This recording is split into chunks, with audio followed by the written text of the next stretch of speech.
Hello and welcome to Juicy Scoop. There is so much to cover today. Get ready. Here we go. Lori Vallow, you guys, the crime that has riveted all of us. Major breaking news happened yesterday. They started digging up the remains, what they thought might be remains, in the backyard of Chad Daybell. Chad Daybell was Lori Vallow's fifth husband. He was the one that had the podcast about the end of the world. Lori started following him. She was often on the podcast. And then they got her kids went missing. She married him. Finally, you guys know the story. Finally, they arrested her. But she has been in custody now, I want to say, for at least like a couple months. And we still didn't know where the kids were. And the last Patreon I did, I had someone write me saying that they met her first husband, her very first husband. Chad was number 5. Her first husband was out of high school and they never had children. And it was a very brief starter marriage. And his thought was, that she would never hurt her children, is what he said. But where were the kids? The niece doesn't, had done interviews that she wouldn't have hurt her children. And the mother and her sister said the same thing. But again, where were they? Well, it just came out that in fact, according to JJ's grandmother, who was the sister of her fourth husband, who her brother killed in quote unquote self-defense, but the brother is now dead because he died of suspicious circumstances after 2 weeks of marriage following the fourth husband's death. She has said that the remains have been proven to be her grandson JJ's. The other child's remains, we don't know if it's Tylee, but chances are it is. He has finally been arrested. Right now, they're doing a Zoom court hearing. His attorney is asking for that he gets out on $100,000 bail, which is only $10,000. But the judge said, no, it's going to be $1 million, I believe, which in my understanding, that means he only has to come up with $100,000. Definitely this guy can come up with $100,000. He has property. So I can't believe they're going to let him out. I really hope, I don't know where it is, if he's officially been let out or not, but I hope he doesn't get let out on bail.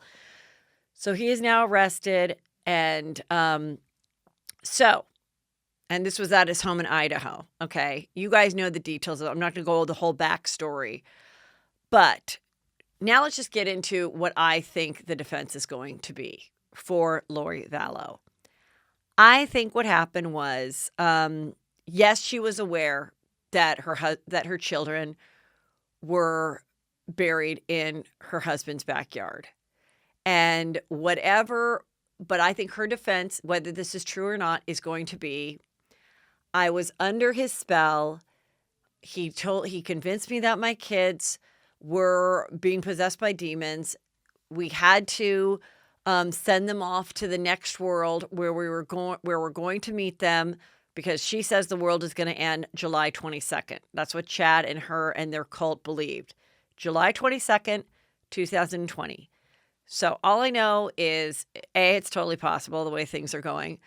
B, why not just eat your face off for like the week leading up to that? Just in case the world ends, aren't you going to be pissed if you were like on a 5-day juice cleanse and the last day of it was going to be the 23rd, and on the 22th the world ends, and now you're like in heaven going, oh my God, I could have had my last meal, which you know what mine is. Maybe yours is like just a lot of pasta, lasagna. I would do like lobster mac and cheese. I mean, I've talked about what my favorite things are, but I would up my favorite things to be like some really fattening shit. Anyway, something to consider during the summer. Okay. Now, she, I think her defense will be she was under his spell. The children, he then convinced her that the children had to go. They killed them in some humane way, or she'll say he did it and didn't tell me how it was done. And then I had to go along with it because I was terrified I would be next. I guarantee this is, well, I don't guarantee. I'm just saying this is my prediction. And then once I was in custody and had time to be deprogrammed and not be under his cultish spell and speak to other people like my attorney, I realized I'm safe behind bars.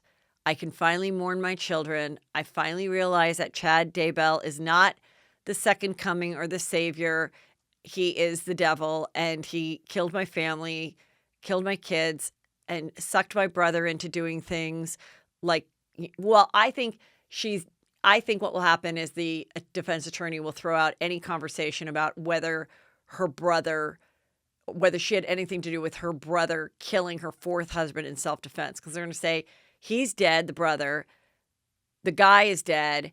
This has nothing to do with her kids missing. They were alive when that happened. So the judge is just going to go, why even bother? We're not even going to deal with that. It doesn't matter. So we're only going to be focusing on these two kids that went missing and then now most likely have been proven to be passed and buried and murdered. So that's what I think will happen. And I think she'll definitely do time, but it won't be as much as him.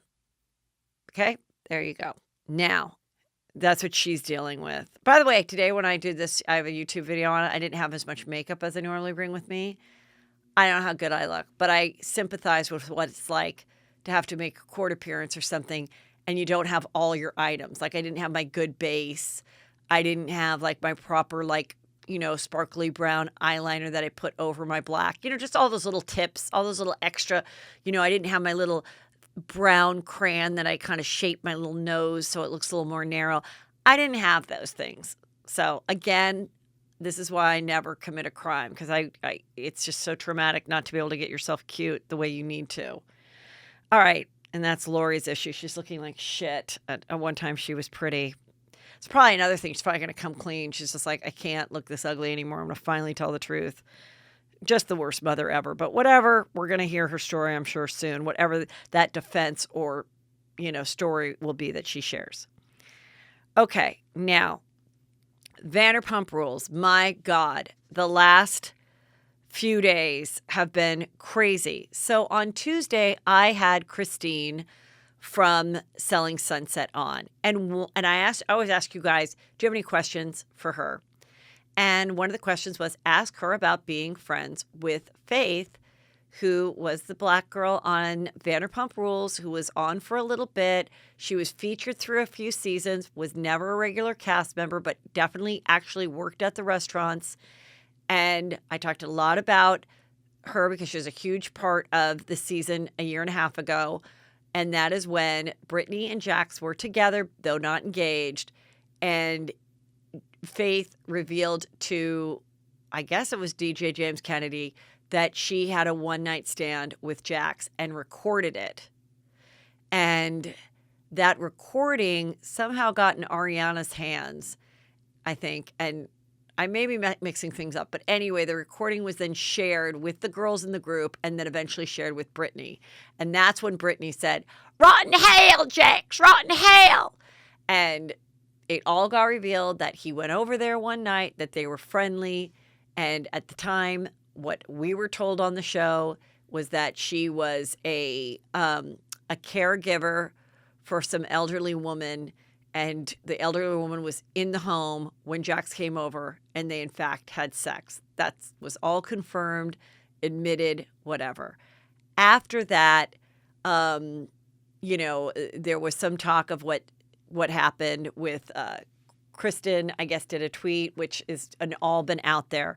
So Kristen Doty did some tweet about a story in the Daily Mail of a black woman they were looking for who was meeting guys, drugging them, and taking their money, just like the movie The Hustle. She made some sort of like, does this girl look familiar kind of a tweet with the article.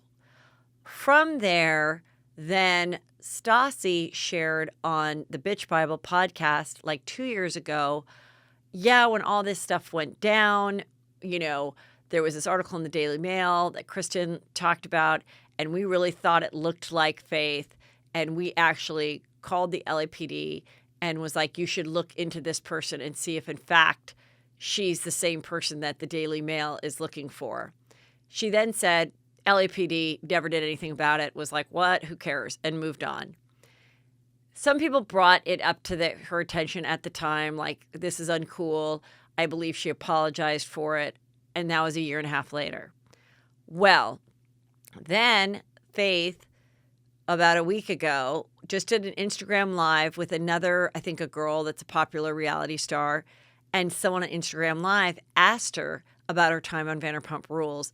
And she then, Faith shared the story about, it was really hurtful. The whole demise of that thing was hurtful because, they called the cops made the cops aware that I might be this woman that the Daily Mail was looking for. And it was just really hurtful. And then the conversation on the Instagram Live continued. Well, then I had Christine on, who was friendly with her. And I asked her about it. And she said, yeah, Faith was, was really hurt then, is kind of in shell shock of how much it's blown up since she did this Instagram Live. It wasn't like a planned. What I find interesting about this whole story and the demise of everything, which we'll get into all of it, is that Faith just went on to do the Instagram Live. And I don't think she had any intention of like, oh, let me bring up some stuff that'll, screw some people up. I just think she answered the question. And then everybody, started to research other things that they didn't feel that Stassi did that was, good or morally ethical, whatever. One was that she took this photo where it was her and two other girls, and they were all like in like a pretty cute outfit, but Stassi had like this kind of like military hat on, and she called it something chic, Nazi chic. Okay. Well, she got in a lot of trouble for that a couple years ago, apologized, and, and then recovered from it. Lost some sponsors, recovered from it. Then they brought up another podcast where she sort of had some controversial point of view about the Oscars and award shows in Hollywood, and that race is often a conversation in those award shows. So with those three things all together, it was a shitstorm. And in a shitstorm, I mean, Stassi has pretty much lost everything. And it was like in the last day, it just kept coming. And when I asked Christine about it, at the time, people were saying, yes, but Stassi hasn't, never went to Faith herself and apologized. She's issued, what appears to be a heartfelt apology on Instagram, but not to Faith. And so I asked Christine, what, would that be appropriate? Maybe it'll happen later. And a couple of you guys, and I kind of said, well, maybe she's being counseled what not. I mean, this is a PR, this was a PR thing that I don't think even PR people know how to do. I mean, there's a book called The Fixer, which is a PR company that fixes nightmares for people like this. At this point, I don't think anyone's ever navigated anything like this. And it's really hard to know what's the right thing to do other than say, yeah, I'm going to learn from my issues and I did some bad things. So Stassi, so far, so the biggest blow that happened yesterday is Bravo announced that Stassi, Kristen Doty, Max and Brett, who are the two new guys who are in a lot of heat on Vanderpump Rules because once they were hired as Max is the manager of Tom Tom and Brett was a bartender at Pomp or Sir, that they both, independent of each other, had racist tweets from 8 to 10 years ago. So they got in a lot of trouble for that. A week ago on the reunion, last week was this part 2, Andy addressed it. Lisa, again, stuck up for them and said, this was a long time ago.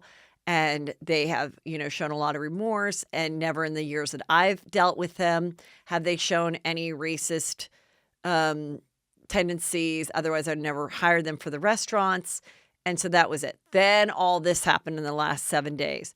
So, in fact, Stassi, Kristen, Max, and Brett have all been fired. And everybody, there's been so many articles and conversations about what will happen, what will they do next. So last night was Vanderpump reunion part 2, which let me just get into that because that was there was some weird, funny things in that. And then I'll get back to where we are in today, we're in June 10th, 2020. Okay. So they shot this a couple weeks ago in their home. And some of the things I thought was kind of funny is Sheena's there and Max, who's now will no longer be on the show. Max, he dated Sheena and he dated Dana. Okay. And while he was dating Dana, he went to Sheena's Palm Desert home. And so Andy goes, well, when you guys went there together, was there anything, romantic? And he goes, no, it was pretty much friendly for the most part. He goes, well, what does it mean for the most part? Well, we slept in the same bed and I woke up with Sheena giving me a blowjob. And everybody's faces on Zoom. I'm like, I personally love the reunions on Zoom. I think even after we're able to be in the same room with people, I think that's something they should consider. I really do. It's like, I think it is pretty amazing. And I think everybody gets their thoughts out without being like interrupted or yelled at or almost feel like they're less intimidated because the person isn't sitting across from them. But she's like, ha. And Dana's like, see, I told you, you totally gaslighted me. You gaslighted me, Max, making me think that, that there was nothing between you when I knew that there was. Obviously there was. He goes, well, I stopped the blowjob mid-blowjob. And Bo, who's Stassi's fiance, is like, who stops a blowjob mid-blowjob? And she's like, ugh. She goes, it's not a big deal. It's like we were cuddling. It was the morning. And it's just something that like happens. Like once you're cuddling, you're just like, okay, I guess, it's a natural thing to do next. And Stassi's like, I don't think it's natural. It's work. It's called, I always say, hey, it's called a job for a reason.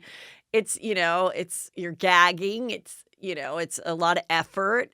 Sometimes it takes longer than other times. It's a pretty giving thing to do. It's, but I think there, of course, like anybody, there's girls that I think that it's kind of their go-to and they really enjoy it and they like it. It's their, it's their kryptonite or whatever that they can get someone under their spell. She didn't seem to care, Sheena. And so anyway, they're basically that was it. They got into the Kristen and Katie and Stassi thing, which now people are asking, gosh, will Kristen and Stassi join forces and be friends again? Will they do something on their own after all of this?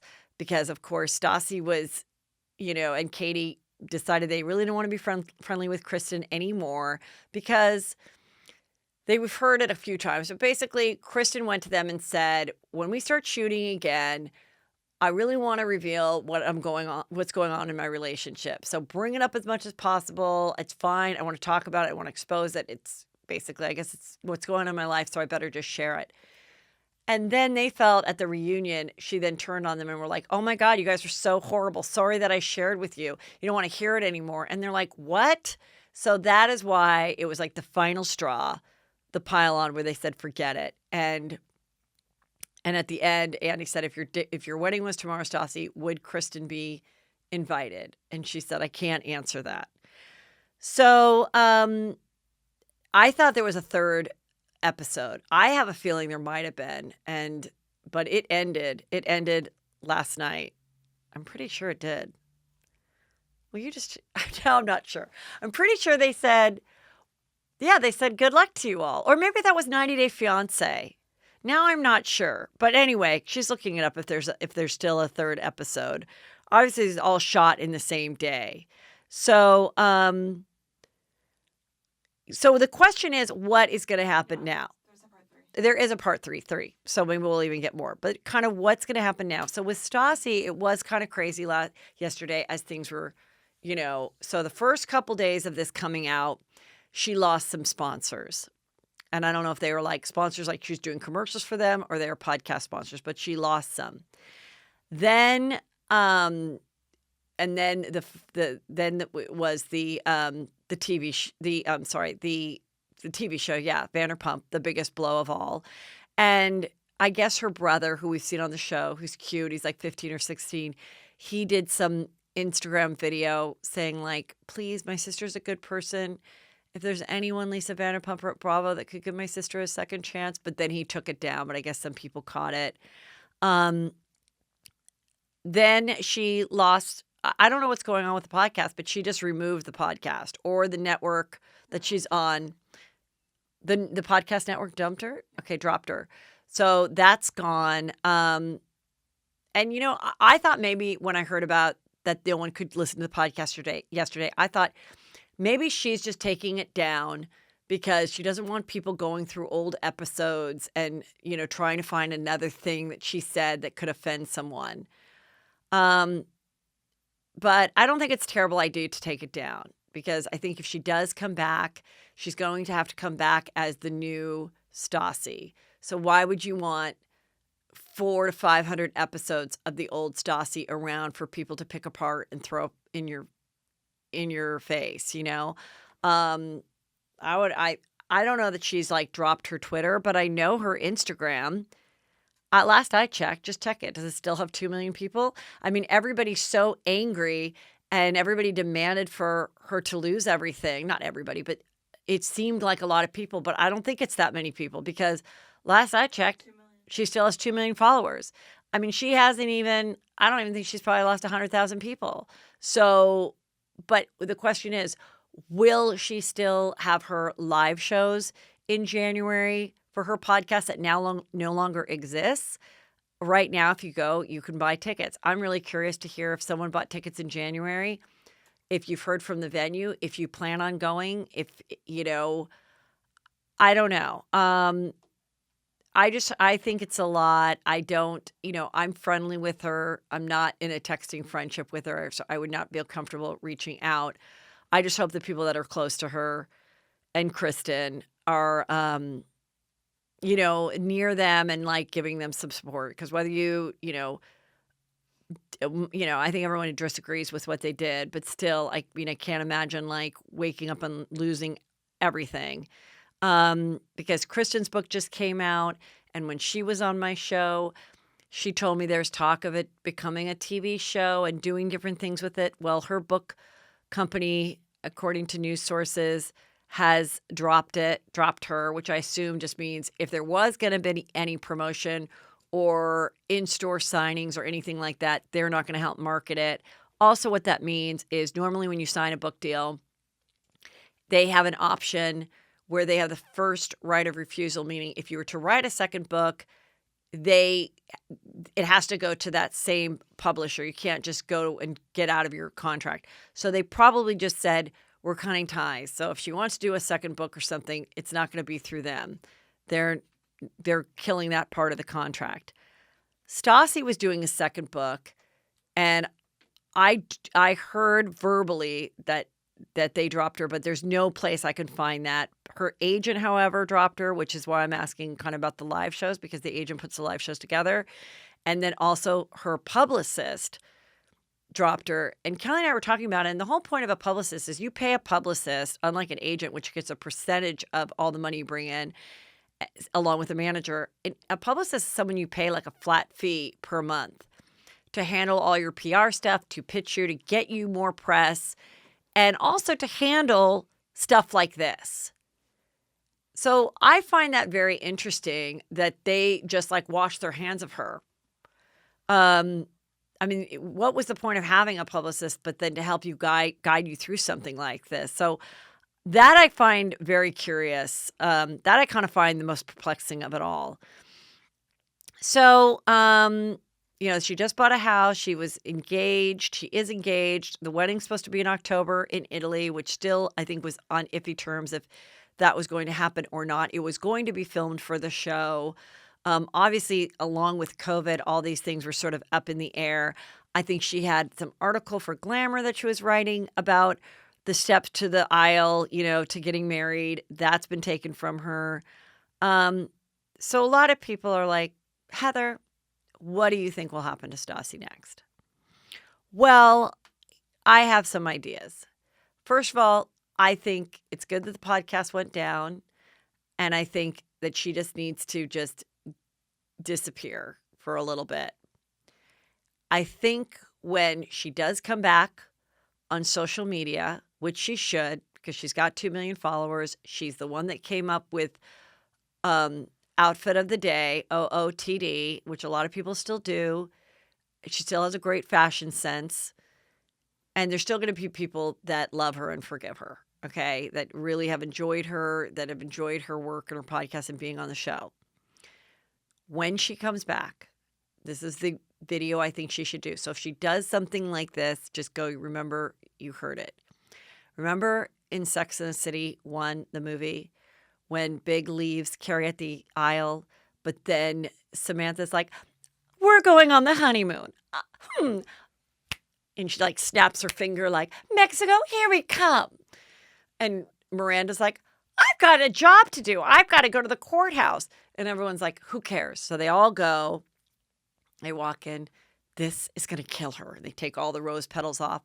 And then Carrie just curls into bed and goes to sleep. And Samantha goes, honey, you have to eat something. Good girl. And she's just eating yogurt. Okay, can you shut the drapes now again? All right, dear. And then like on the third day, Carrie wakes up and there's a scene where she looks in the mirror for the first time. And I saw that movie. I was lucky enough because I was working on Chelsea lately and we were going to do a bit on it. And Guy Branum and I went to the premiere or like a screening of it or something. And I am telling you, when the lights came on and Sarah Jessica Parker had no makeup on and probably enhanced dark circles under her eyes from like, that type of makeup of someone that looked like they've been in mourning or crying for days, the entire audience just went, like we never seen her look like that.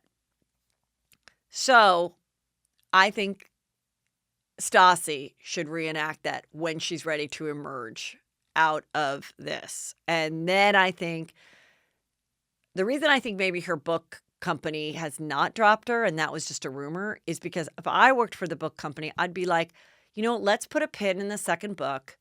You need to go heal.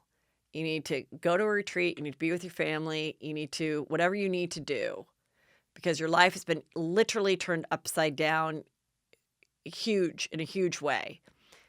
And then, I don't know, if she really comes back and is like woke and what a story she'll have to tell. Who's the friends that were there? Who were the people that came?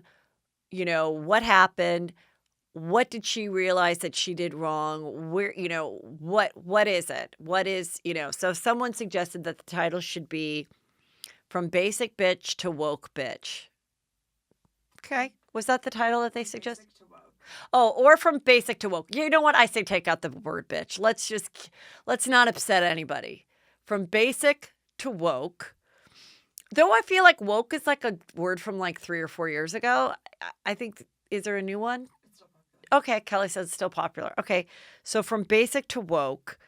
And, it is a very, very serious topic, but you guys, I am a comedian and I'm going to tackle the stuff that I feel is appropriate for the show. And I'm always going to be a little bit funny. So, but I do think that is a way. I don't think she's canceled forever. Not when you have 2 million followers and no one's leaving you. And I think I could also see her coming back if in fact she does not come back to Vanderpump Rules in any capacity, which is what they're saying. I could see her doing another type of reality show, whether it's online or on TV, once she has a baby. And it's like her being a funny mom with a couple other like fabulous early 30s moms in LA with their kids, something like that. Kind of like how the Hills girls went away and then they all came back with their own reality show. That's kind of what I see happening for her. And a lot of people think, what about just, maybe don't call it Vanderpump Rules, maybe call it Tom Tom, or call it Vanderpump Rules, but focus on Tom Tom, since the two Toms are safe with their, with Ariana and Katie, have a couple new staff members, and just focus on what's going on at that restaurant. I don't know. If they start filming again soon in a month or two, it will be interesting if they really address what's going on in the world, what's going on with their friends that are no longer able to come over when the cameras are there. I don't know how much of that they'll do. I'd like to really see, I've said it before, even when you guys were complaining about this season, I want to see their real lives. So, yeah, that only leaves like Lala, Sheena. Well, it leaves a lot of people, but still. So I think that there's, It'll just be interesting to see. Or will it end and will Lisa Vanderpump go back to Real Housewives of Beverly Hills? Speaking of Real Housewives of Beverly Hills, there was an article written about why they believe Lori Loughlin's only option in entertainment going forward after she does her few months in jail will be to join the Real Housewives of Beverly Hills. How would she do in that capacity? I think, yeah, I think maybe. I think that would be kind of fun to see. We don't really know what her personality is like. She's always had such a squeaky clean image, which I think is why this scandal was that much more, crazy, is because, she was the cute Aunt Becky. Then she did all the Hallmark movies. She's never had any kind of scandal. We've never seen her in a reality show, like having drinks with girlfriends or anything. So, who knows? I would say I'd reach out to her. I'd go visit her. If I was the casting director at Real House of Beverly Hills, I'd go visit her, bring her some like skin cream or something. I'm sure she'd appreciate it. Get on her good side.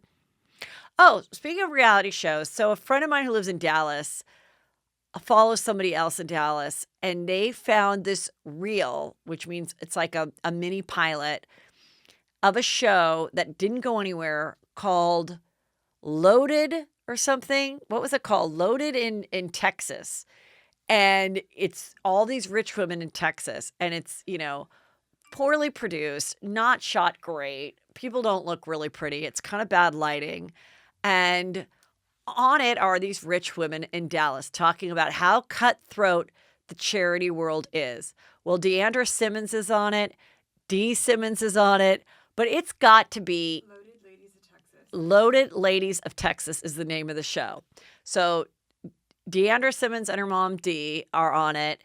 And then they feature this guy. And I'm like, I had to pause it. It's the long-haired 65-year-old guy that we saw on Married to Millions on Lifetime with his wife, who was also going to be featured on the show, who he has since divorced because we saw him pursuing the 21-year-old hostess that he met at the Mexican restaurant, who was featured on the Married to Millions show, which I definitely don't think is coming back, but at least not with those people. So his wife that we saw on Married to Millions, that was like counseling the new girlfriend who's 21, she's supposed to be a cast member of this thing, along with the young girl who is his wife now, and then a couple other ladies that are like so rich. Oh, we have a car dealership. I mean, it's so tacky. And Deandra's like, I can cut anybody with just my words. And charity life is cutthroat. And Dee Simmons there. I just find it interesting because I'm like, I'm sorry, casting directors, and no offense to Beau, Stassi's husband-to-be, who is one, but kind of lazy. Like, really? Like Leanne Loughlin, I like her, whatever. She's been on like 5 reality shows before Dallas.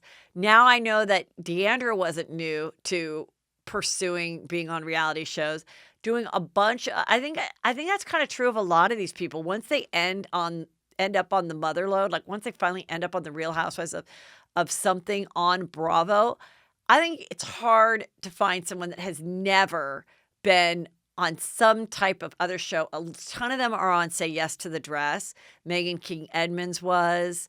There were another show that was about like expensive weddings, and Caroline Manzo's sister, Dina, was on that before Real Housewives of New Jersey.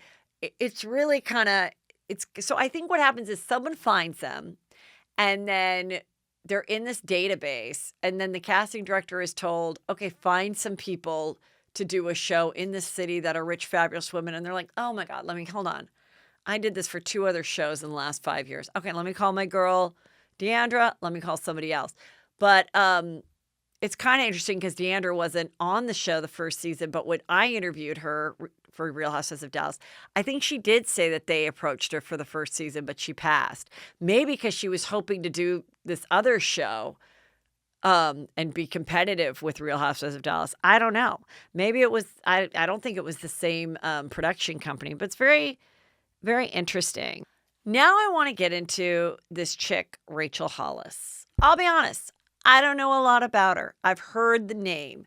She's written a bunch of books. One was Girl, Wash Your Face. There's another one is like Girl, Get Out of the bed or so. I don't know.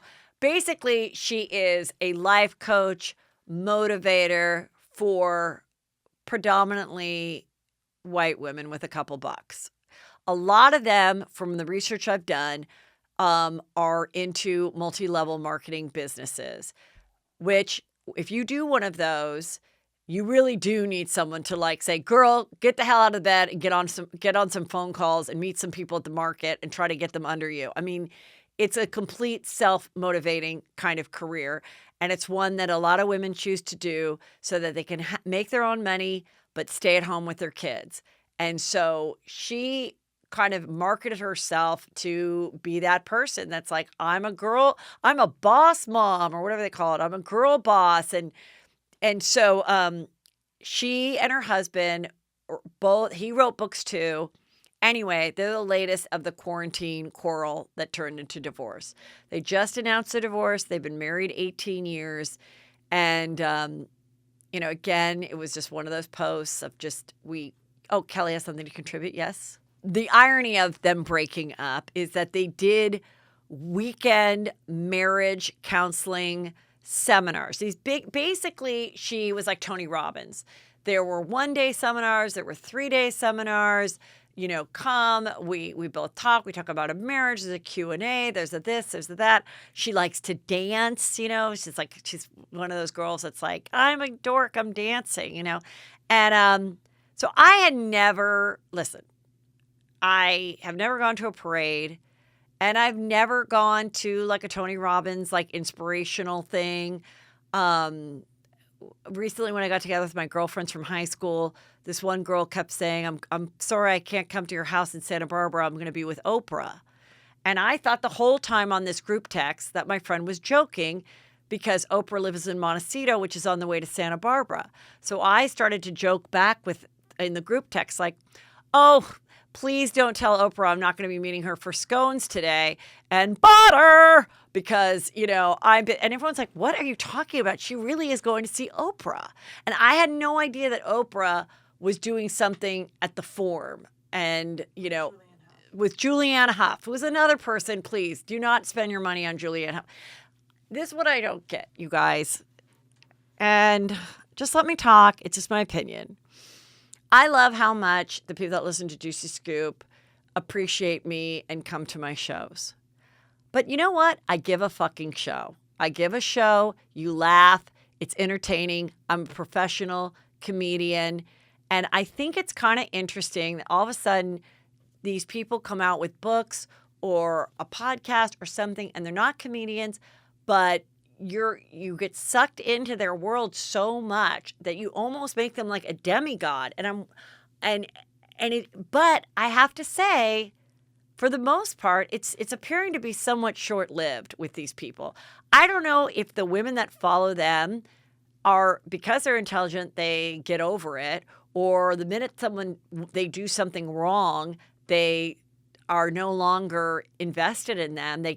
They're not blind followers. They're like, ew. So one of the things she got in trouble for was she was quoting people on her Instagram page, and I believe maybe even in her books. And again, I'm not saying I'm correct in this, what I'm remembering, and not giving them credit. Well, motivational speakers do take from everybody. You think they invented the wheel? It's motivational. I mean, I followed Tony Robbins and I'd watch his commercials at night in the 90s. And he said, I literally read every motivational book and took a little bit from all of it and created my own thing. That's it. And he's a great speaker. And, hey, if you get inspired to him and if that makes you be a better person and sell more stuff, okay, great, go. It just has never been my type of thing. And so everyone just loving her. And then so I watched a video of her and the husband. And now this is before they broke up. And because I had to do some research. And it's a YouTube video. And she goes, hi, wow, I can't believe it. Can you believe it? And they're doing those quick cuts that like kids do on YouTube pages, which it's not something I do with my videos. I mean, Kelly, we don't do it. You know what I mean? It's weird. I don't think it's clever. I think it's kind of lazy, but whatever. It's obviously working for some people. And she's like, So a lot of you wanted to see us, and guess what? You can now. I can't. I'm dying. We're in a movie theater. Why? I don't know. Awkward. I'm in a movie theater. Like just all that dumb, not funny. And yeah, we're in a movie theater. So they did a documentary that was literally, you could go see in the movie theater, about their Rise conferences. And it's showing all these, and I'm going to say it, white women, all these white women just like, wah! Like slow-mo, like, get ready. And I'm just thinking, please talk to me. Like, you're a mom that is working either at home or in the home or both, and you have 3 days and $1,500 to spend. Why the fuck would you not want to go on just like a fun weekend with some girlfriends? Maybe you go see Heather McDonald. Maybe you don't. Maybe you just go to a nice hotel and fucking bring a cooler of booze, and make that shit last and just lay out by the beach. Maybe get a massage when COVID's over and drink and talk to your girlfriends. Why? Okay. I know I'm going to get things saying it was the greatest weekend of my life. Okay, fine. Anyway, they gave all their advice about how to make their marriage work, and now they're divorcing. Of course, it was another one of those speeches where he's going to remain the CEO of the company. We are great partners. We're great friends. We tried to make it work. We're still going to be best friends. Da da da da. Well, I don't believe any of that, and I would not be surprised if it starts to get real ugly. But also, you don't have to be partners. If your business is yourself being a motivational speaker and doing books, like just write a new one about like the divorce fun, the fun of divorce, or girl, stop whining about your divorce or whatever. And then just start something else. Like you're that popular, who cares? But apparently in these books, she talks about in the beginning of her relationship with the husband that it was kind of abusive, I don't know, abusive, but like verbally abusive or not a healthy relationship. And she was a booty call. And so people are like, I can't believe she married her booty call. Then 18 years later, they're getting divorced. In this video I saw, she's like, so when we met, I was at Disney, he was at Miramax or vice versa. And I used to see him in the quad where we would get food. And I finally went up to him and she's like, you don't remember that, do you? And he goes, no. And she's like, of course you don't. So that kind of goes with the narrative that like, she's like the self-deprecating one that was sort of after him. And then he eventually fell in love with her, but didn't think she was the one in the beginning. Anyway, they're done, over with. And I just find it just interesting, these type of things. Okay, let me see what else. Oh, this was confusing. Okay, so along with the Vanderpump kids being turned upside down and Stassi and Kristen, a lot of other people have lost deals and gotten in trouble. The writer of Harry Potter, J.K. Rowling. Now, this was just kind of interesting. She just got heat. I don't know what she canceled. I don't think she got canceled because it's not like they're going to take down at Universal the Harry Potter worlds at Universal LA and Orlando. But there was some article that was like, and for people who menstruate something. And for some reason that really just ticked off J.K. Rowling. And she quoted it and was like, people who menstruate, how about calling them what they are? Woman, woman, like, and so then of course it was a conversation about, are you saying you have to say that because of trans people, that you can't say women who menstruate because a person who identifies as a man may still get their period. She was saying we shouldn't erase sex by saying male, female. Right. So she was saying, I don't think we should erase sex by never saying male, female. We should be able to say male, female. Other people were going back and saying, yes, but the reason they did that is because A, some people who menstruate are identifying as male. So that is a person then who menstruates. Other people said, what about a woman who doesn't menstruate anymore? Maybe you've gone through menopause. Maybe you had a hysterectomy at 21. Maybe you never got your period in the first place. Maybe you were born without ovaries. I don't mean to brag. I still get my period. I'm a woman, okay? I don't care. I wouldn't care. Anyway, the point is, it's like, really, JK? Like, why do you have to? Has no one learned anything? I mean, it's just like, whatever. So she got a lot of heat for that. I'm proud to say I used to feel so inferior. There was my neighbor next door who had 2 boys a little older than mine, and she would read the Harry Potter books to them, those big, huge ass books, every night while they were like a little older. Like once like the book thing got over with, where you're like, are you my mother? And like those little books. And I kind of just pretty much was like, good night. Like when my kid was like 10, it was kind of that part of my life was over. Well, she continued it with the Harry Potter books. And I used to think, Heather, you're not a very good mom. You should probably get into those Harry Potter books.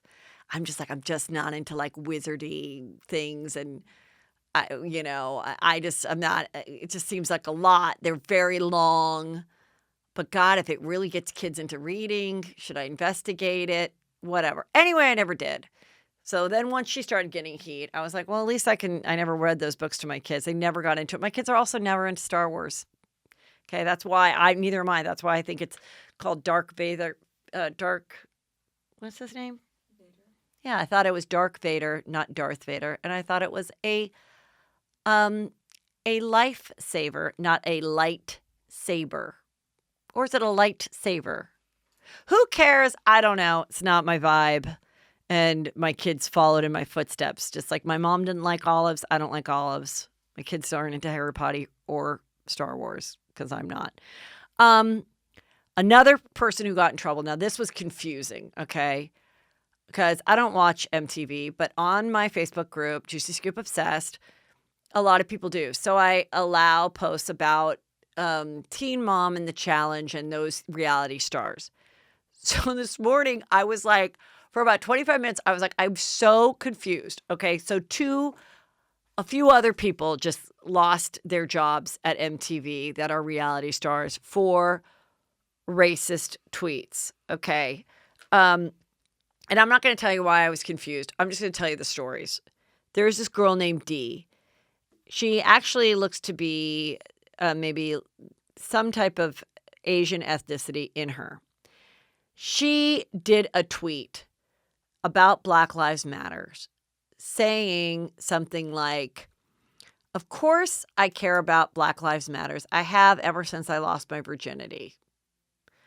Like, wink, wink, I lost my virginity to a black guy. Well, people found that very offensive, along with 2 of her cast members who are black on the challenge on MTV. So she got fired. She's also doing some challenge type show separate from the MTV show on Patreon, which I thought was very interesting, with Wes, who was like her leader or something on the MTV show. He's doing the Patreon show. Anyway, she was living in his house while they were filming it. He found out about the racist tweet and then kicked her out. But also did a post saying, even though I kicked her out of the house, she's in very bad shape. So I made sure that she is going to a mental institution, something like that. So he got her kicked out of her house. I'm not going to be friends with her anymore because I can't have a racist live in my house. But she's really in a bad mental state. So I made sure that she was in a safe place and a place to go. Okay, that was one story that happened yesterday. Then there's this other girl named Taylor. And Taylor was on Teen Mom. She was also on another MTV show called You're the One. And then she was on another TV show called X on the Beach.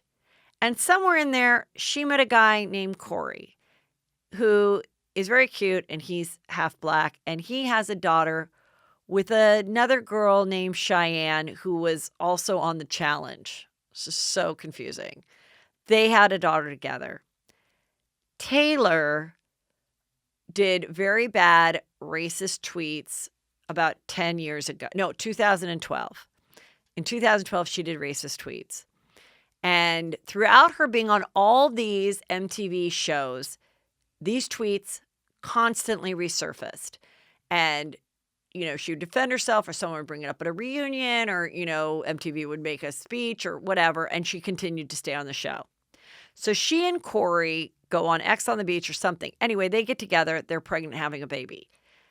They self-film a whole special about giving birth to their daughter. As of like 2 hours before the thing is going to air last night on MTV, Corey is saying, I'm so excited for you guys to see a very special time of my life. Taylor talks about how she's excited for everyone to see it. And then all of a sudden, people that follow Taylor see that she posts something. And everybody's post is the same. It's black background, white writing.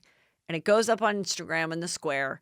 And it says, I was excited for you guys to see the special of, Corey and Taylor having a baby. It's not going to air on MTV. My life as a reality show person is done. It's not good for me. I'm leaving. I'm going to take some time to just focus on myself and my family. This isn't the life for me. And goodbye. And everybody was like, wait a minute. And then they went, and sure enough, the show that was like everyone had DVR'd that were fans of these people and wanted to watch the birth of their kid, it was Catfish instead on MTV. And then they made a statement, MTV, that in fact they're never going to air it because of these tweets that were done in 2012, and she's out forever in the MTV world. So it's been a lot, you guys. It's been a lot of stuff. This was kind of sweet. So I have this office here in Calabasas, and there's this really sweet lady that like absolutely loves me. She follows me on Instagram. She'll like knock on my door with a friend and be like, "Oh my God, we love your Barbie videos." And, she's very, very complimentary. She's really sweet. So we see her, she's been working throughout the quarantine, with her mask on. So we see her like going to the bathroom, whatever. She knocked on my door yesterday and she said, "Oh my God, Heather, not until you posted," because I posted my real estate brochure because Christine was coming on the show, and I posted my brochure of us and of my parents and I. And anyway, she came in and she knocked on the door and she goes, "I did not realize your parents were Bob and Pam McDonald. They sold me 2 of my houses, and then I bought one through them. And your mom was just the greatest. She was so sweet. Your parents were so fabulous. And my son, who's 33 now, a dog bit him on his eyebrow." And I go, "During my mom's open house?" And she goes, "Yes." And she's absolutely wonderful. And she was so hysterical. And, we ran to the hospital. And I might remember this story because, I can't even imagine how stressful that must have been for my mother, and how terrible she must have felt that there was, the owner's dog was there. And back then people did leave their dogs and stuff during an open house. Now nobody would. And I guess the dog leapt out at a child. And this woman still used my mom to buy houses and sell her houses, and just said some really nice things about her. And I was like, I love that I live in a neighborhood that people still like remember my parents. And a lot of people, she goes, "This whole time I've been seeing you around here, I never realized you were the daughter that joined them in real estate years later, and until I saw your Instagram post." So I thought that was sweet. And it really always makes me feel good because they were really good people. And my mom never cared about the money. She always was like, "Well, if you're my daughter, I wouldn't let you buy this house. I don't like that there's an automotive repair shop in a stone's throw. You don't want that in your backyard. Location, location, location." So I think that's sweet. So you guys, 90 Day Fiance, oh my God, it's getting kind of crazy. There's rumors right now that baby girl Lisa and Usman are definitely not coming back. I guess they were going to do some other show called 90 Day Fiance Strikes Back. The rumor is they won't come back because they've broken their NDA so many times doing interviews. On Tuesday's show, I have a really fun friend of mine who has major juice on Lea Michele and 90 Day Fiance. And that's going to be a really fun one. And he has a little bit more on, he got Usman to do an interview with him too. So maybe that was one of the things that got him in trouble. I don't know if that's true or not. But this was a Zoom reunion that was pretty freaking hilarious. So, first, Ed and Rosemary got into it. She freaking hates him. He brought up the fact that you were engaged, you were with a woman. And she's like, "No, Ed, I was only with the woman after you embarrassed me so much. You tell me I have bad breath. I need to shave my legs. You're not generous. You just want to be famous. Ugh. Eh, eh. And he's like, well, I was really hurt. I mean, I was ready to be back in love. So then, according to Ed, he said, he finds out that she's with a woman, but then in February, she reaches out to him around Valentine's Day and says she wants a gift. Then, so she gets so pissed. She goes, what about Ed when you call me and you say you want to do a sex video with me? And he's like, you're lying. So I don't know who's telling. They're both lying. Then his daughter gets on there and is like, look, my dad, I understand he wanted to find love, but this was just like not a good relationship. So so Ed's still single, you guys. Go for it. Ed starts getting involved with David's plight. Okay, we see David at home. Ew, this is the thing that was most disturbing. He's like, well, it's during the pandemic. He's still wearing the same orange shirt that he's worn all season, button down. And he's like, so had to get a lot of food. I don't like water, so I got all the juices. And it's just those big jugs of cranberry juice. Like, so much sugar, so bad for you. The food that he's stockpiled is so disgusting. Like, if you did like him and wanted to marry him, you'd see that food and be like, I don't want to. He's like, well, let me tell you about Lana. Lana and I, we are still engaged, but we're not together. I was like, what? Well, I mean, I haven't talked to her in 6 days, and, but I believe that we'll still end up together. And Ed was like, you're crazy, man. I mean, what are you talking about? All those sites are a scam. I've never been on one, but when I was, I didn't get anything out of it. So he completely contradicted himself. So clearly Big Ed has been on those like dating websites. David reveals that he has been on those dating websites for over 20 years. And he has gone to the Ukraine, that same area where Lana lives, pursuing other women and having other meetings, several times in which they were supposed to be with Lana and she stood him up. Over 20 times he's traveled. They said, how much have you spent or given towards these women and the websites and Lana? And he said between $300,000 and $500,000. Okay. So for the last 20 years, since he's been 40 years old, he has been looking for his wife on the websites to the Ukraine, and it has not worked out. And he also revealed that he's never gotten more than a kiss from any of these women. Okay. Do you believe that? What? Do you believe that? Do I believe it? Kelly said, do you believe it? Yes, because why? They don't want to have sex with him. Like, oh. So then, of course, they found out Lana was still on the websites and everything, talking to the people. And he goes, those are Lana's friends. She's been talking to those guys for a lot of years, and she's very lonely. So she doesn't want to stop talking to them for money. So he's clueless. Yolanda, who's always talking about Williams. I didn't know Williams. I don't know why he was not calling me. Her detective comes, which I'm like, really? Like this guy. I'm watching it with my son Drake, and he goes, this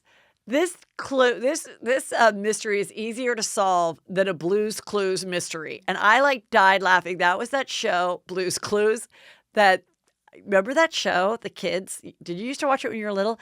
So it's called Blue's Clues. It's a kid's show. Anyway, there's no mystery. He doesn't exist. He didn't live in London. And then they listen back to a voicemail, and she goes, he doesn't really sound English. And then Yolanda goes, well, now that I'm hearing it played back, he does sound more like Usman than English. And we're like, oh my God. So, of course, she never saw him, never met him. Baby girl Lisa chimes in and goes, Yolanda, don't feel bad. I mean, you don't feel bad that someone pursued you. It's because you're an attractive woman. I've had over 300 Yahoo boys from Nigeria hit me up.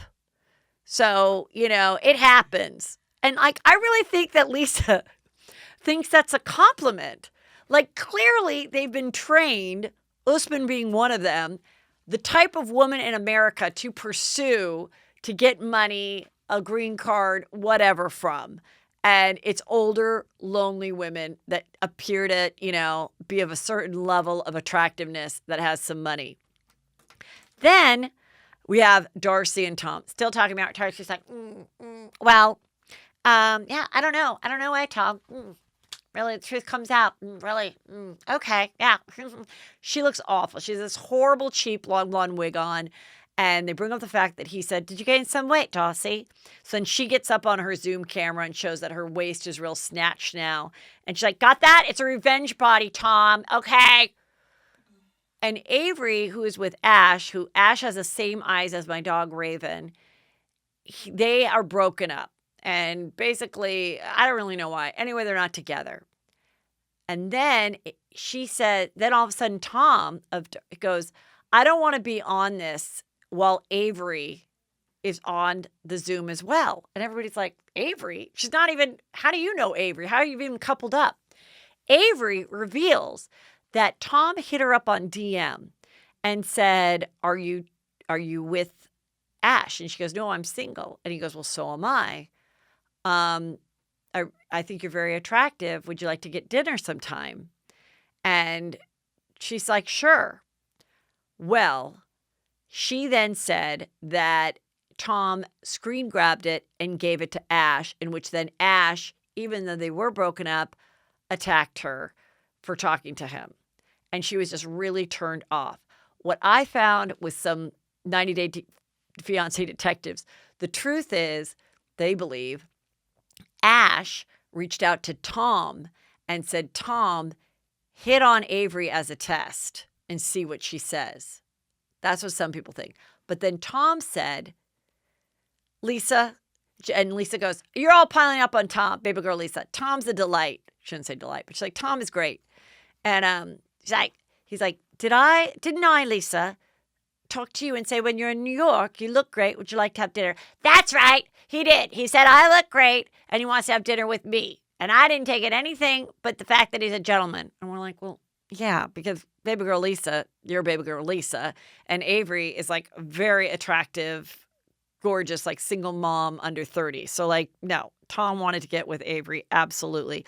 So then Darcy's like, well, now you know. Now you know the real Tom. Yeah. I'm glad you all could see it. Yeah. Yeah. So there you go. You know, too good, too pretty. Yeah. Oh, one other thing about the two lesbians that I never believed were lesbians. Stephanie, who's the one in America, she chimes in defense of David. And she goes, I just want you guys to know my mom's Czech, and she married my dad for a green card. So if Lana really wants a green card, even if she doesn't love David, she might marry him.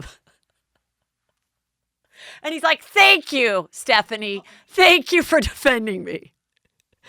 It's amazing. We're going to talk more about it on Tuesday. My birthday is Monday, you guys, June 14th, Flag Day. And I'm just very grateful for all of you. And I'm very grateful that I'm alive and healthy. And every birthday that I have, I'm grateful for that. Sunday's June 14th. Oh. Sorry, Sunday's June 14th. That's my birthday. So, anyway, what I'm doing this year, you guys, because of COVID, and I am a rule follower, I'm not having a big party. I'm having several little get-togethers, and I'm milking it out for the next 2 weeks. So I suggest you do it too. I'm having a little something this weekend with my high school girls, and I'm having a little something at Nobo with my San Fernando Valley, Westlake Village girls. Then I'm going to do something later on with my sister in Laguna Beach. So, maybe you'll see me out celebrating. Send me over a cocktail. I'm going to be celebrating it for the next, I don't know if I'll go into July. I think that's a little weird. But maybe I will. Depends. I suggest everybody do it. That's what you say. I couldn't have a big party, so I'm going to have about 7 to 8 small ones. That's what Ramona does. You know what? She has a lot of really beautiful birthdays. Oh, by the way, Real Housewives of Beverly Hills is just announced they're taking a break till July 9th because of editing reasons. I don't believe that. I think they are freaked out about what's going on in the world, and I think they're going to go through this show with a fine-tooth comb and make sure that nobody is doing anything or saying anything that could be somehow perceived as anything but politically correct. And also, they might want to milk it out because they obviously are going to be low on new content for the fall since all these shows had to stop filming. And then also, New York just announced that after Thursday's show, they're taking a 2-week break. Again, I think kind of for the same reasons. But so I find it really interesting. Also because editing is like the main job that you could do from home. So, I mean, it's a little strange. Who cares? We'll have something other to look forward. In the meantime, you guys, watch Betty Broderick. It's on USA, but they also do reruns on Bravo. It is so freaking good. And I'm going to talk more about it next week. So please catch up. That's your homework assignment. So you guys, I'm going to talk more Juicy Scoop, obviously, on Patreon on Friday. And got great shows coming up with great guests. Things are getting back to normal. More people are coming in person, which is why, which I enjoy. So go to heathermcdonald.net and I will hopefully see you soon.